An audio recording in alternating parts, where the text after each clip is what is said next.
গত 17 এপ্রিল দিনাজপুরের বিরলে স্থানীয় হিন্দু নেতা ভবেশচন্দ্র রায়ের মৃত্যু নিয়ে বিভিন্ন গণমাধ্যমে ভিন্ন তথ্য উঠে আসে। দ্য ডেইলি স্টার তাদের 18 এপ্রিলের প্রতিবেদনে শিরোনাম করে, দিনাজপুরে স্থানীয় হিন্দু নেতাকে অপহরণ করে পিটিয়ে হত্যা, যেখানে দাবি করা হয় যে ভবেশচন্দ্রকে জোর করে তুলে নিয়ে গিয়ে নির্যাতন করা হয়। অন্যদিকে সমকাল ও বাংলা ট্রিবিউন এর প্রতিবেদনে বলা হয়, ভবেশ নিজেই মোটর সাইকেলে গিয়েছিলেন এবং মৃত্যুর আগ পর্যন্ত তার শরীরে আঘাতের চিহ্ন পাওয়া যায়নি। পরিবারও হত্যার প্রমাণ পায়নি বলে জানিয়েছে।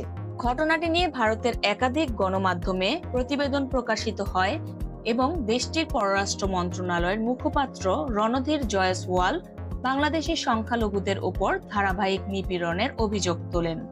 এর জবাবে বাংলাদেশ সরকারের প্রধান উপদেষ্টার প্রেস সচিব শফিকুল আলম ভারতের মন্তব্য প্রত্যাখ্যান করে জানান, বাংলাদেশের সকল ধর্মের নাগরিকরা সমান নিরাপত্তা ভোগ করেন এবং ভবেশচন্দ্র রায়ের মৃত্যুকে রাজনৈতিক উদ্দেশ্যে ব্যবহারের প্রচেষ্টা দুঃখজনক। পরবর্তীতে দ্য ডেইলি স্টার তাদের প্রতিবেদনে তথ্যগত ভুল স্বীকার করে সংশোধনী প্রতিবেদন প্রকাশ করে, যেখানে স্বীকার করা হয় প্রাথমিক প্রতিবেদনে উপস্থাপিত কিছু তথ্য যাচাই না করে প্রকাশ করা হয়েছিল।